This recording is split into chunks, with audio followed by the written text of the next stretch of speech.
So hello, I'm really pleased to welcome along to my YouTube channel today, Nawal, who's going to tell us about herself and a little bit about what she does.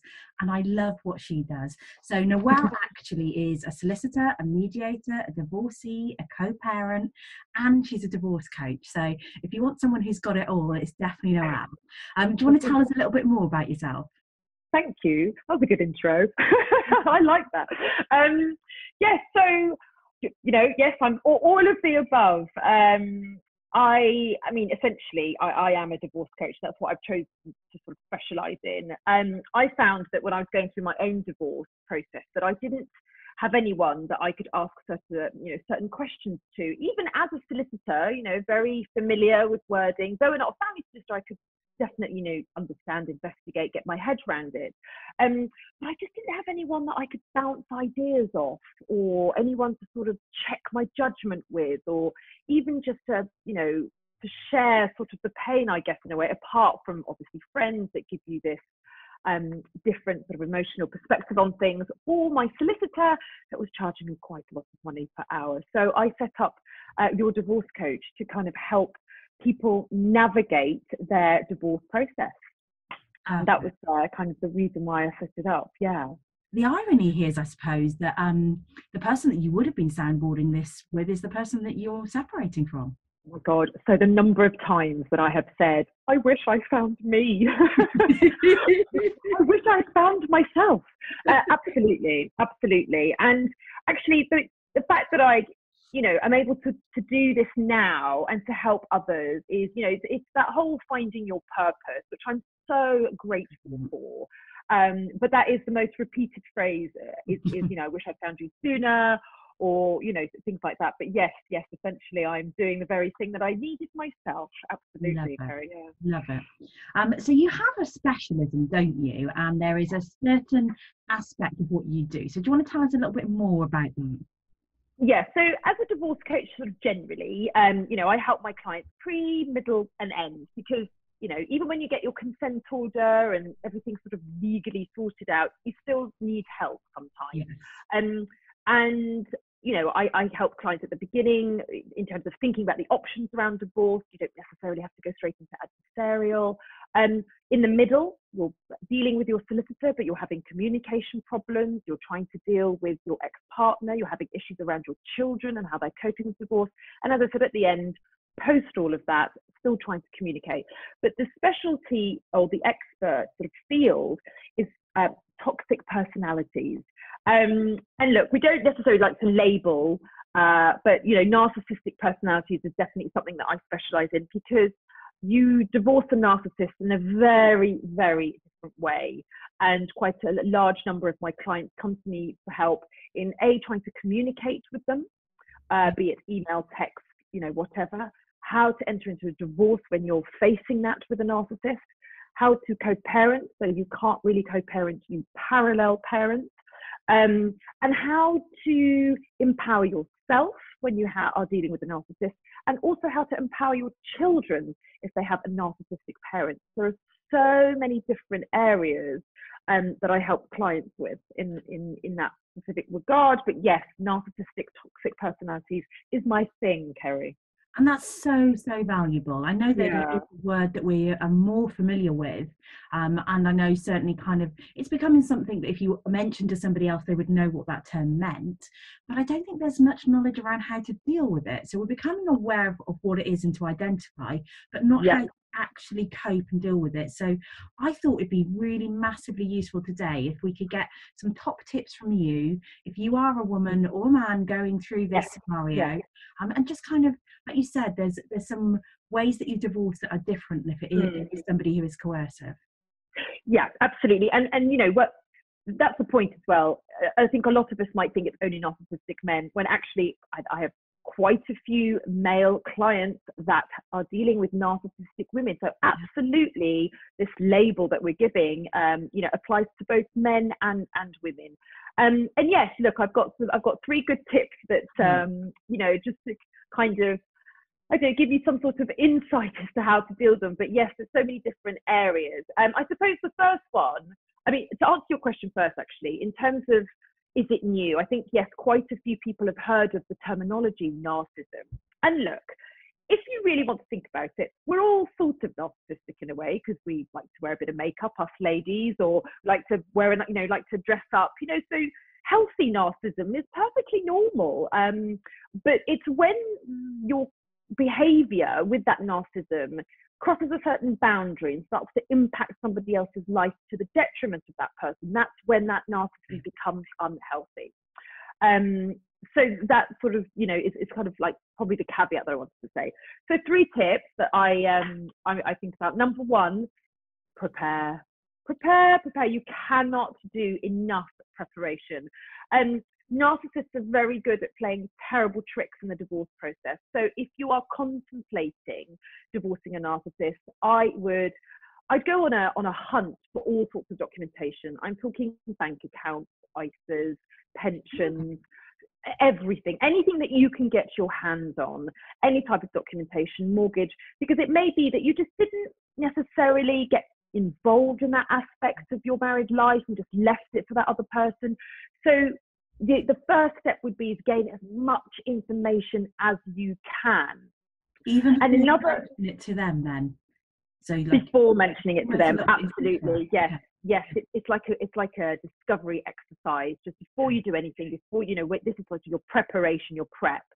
And also, in terms of preparation, I would look up narcissism. And it's not enough to sort of just read a bit about it, but really get involved.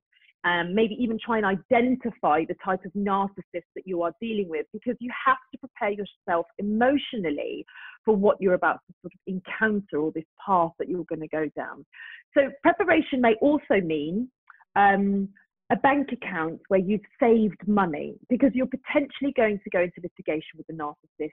It can go either way. They like to fight. And actually, it's not really about the winning for them. It's about the fight for them. And if they want to exhaust all of your financial supplies, they will do that just for fun, because what they like to see is your reaction, you suffering, you finding it difficult. For a narcissist, and either a good supply or a bad supply gives them the same kick, i.e., if you give them loads of attention, that's a good supply. Or if you're very stressed and you can't cope and you're struggling emotionally, that's a good supply. They like all of that type of attention. So yes, prepare a fund if you can. That's another really, really good way to prepare. So essentially, number 1, prepare. Number 2, I would say, get your team ready. Okay. And yeah, so you need a team. And I would get both emotional help. That might be a counsellor.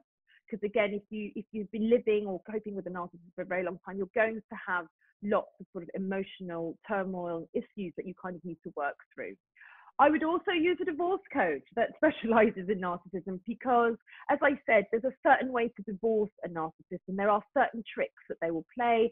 And your solicitor may not necessarily be that aware of how to counter that behaviour from a narcissist. So, emotional support by a counsellor, divorce coach that can help you, guide you through all of those elements, because whatever happens in terms of the legal process will impact you, may impact your children. It has ramifications everywhere. You can't really contain this per se. And then I suppose another part of your team is a good solicitor, but I would introduce your solicitor in terms of, what is their expertise in dealing with difficult personalities. Yeah. You don't have to label toxic or narcissistic. Sometimes, they may not understand where you're coming from, or might feel that, you're adding labels and it's all too far complicated. But I would say to them, have you dealt with really difficult partners in terms of a divorce, and how have you dealt with that? What's your expertise? Give me some examples. So really prep your team so that you are incredibly well supported. And financial planner. Yes. And the financial planner. Absolutely. Well, absolutely. It's all part of your team. You need to be armoured. You can't go in this alone. A lot of my clients think that they can do this, but on their own and sort of cope. But it's such a struggle. It's not a normal divorce. Not that there ever is a normal divorce, but certainly one with the narcissist is even more draining. Really, really is. And my third tip would be document. So when you documentation, and I mean documenting everything that the narcissist says and does. Okay. So you'll often find that if you are in the court process against narcissists, they may sort of send you text messages about things that they may want to give you or may not give you, or they've made past promises, but then they'll change their minds or say they've never done it. The one key thing, and when you're dealing with a narcissist, is if you present them with facts, they can't move away from that.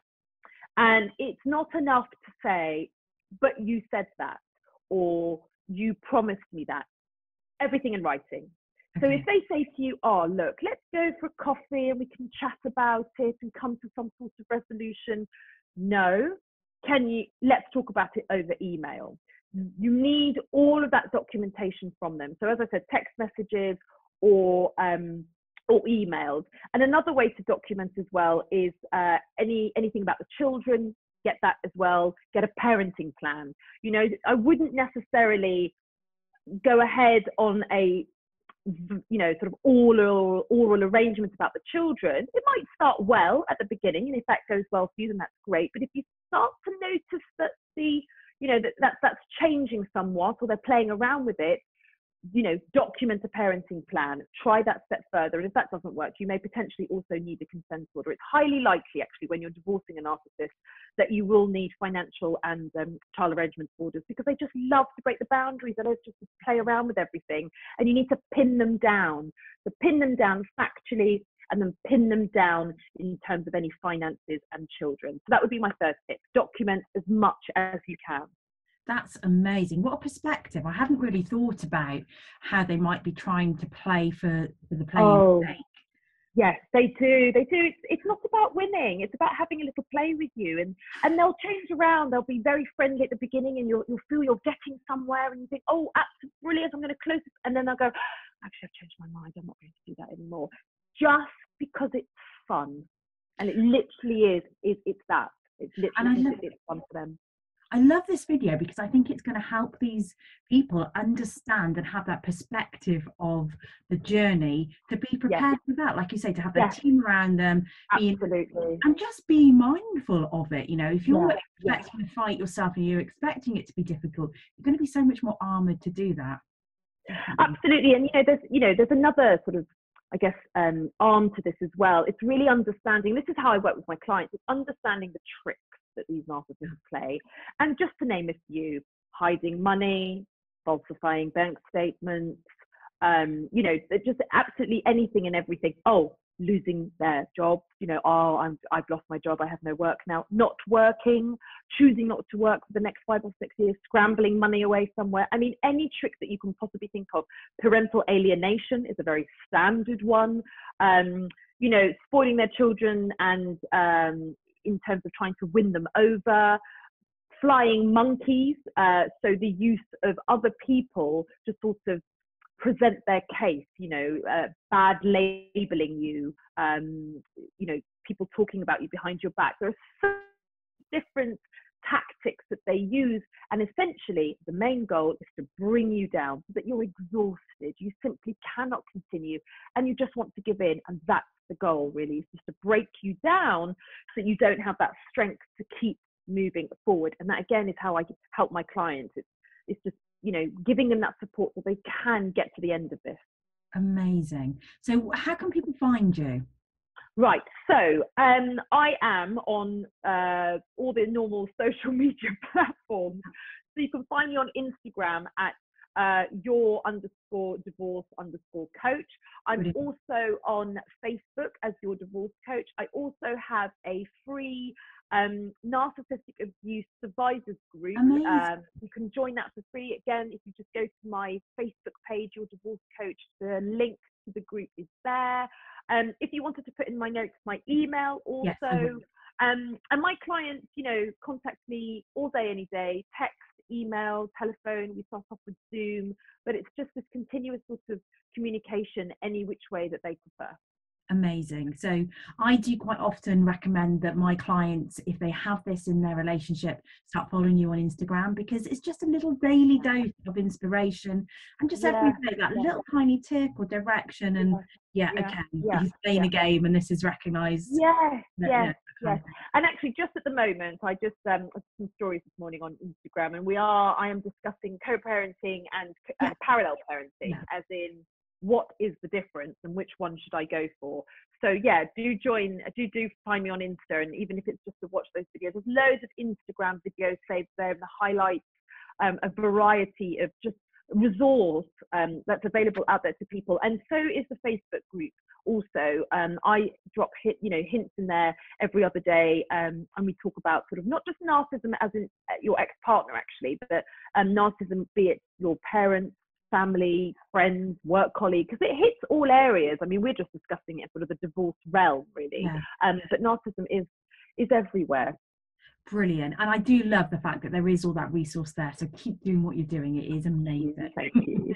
I would love to have you back on. We could talk for hours. So I will. Oh, I invite know. There's so you. much. There is so much. It's just that it's a minefield, and it's become increasingly more, I don't know if popular is the right word, but I think that awareness, this word narcissism is definitely coming out there. And actually, I find quite a lot of my clients come to me and they sort of say, have you heard of the word narcissism? And then we sort of talk about it and go, yes. And they feel this relief because they can't really talk to that many people about it, because they just go, what's all of that about? But to be able to have someone that understands all the different, how it exposes itself and how it presents itself, and they just feel relieved that they don't have to explain that.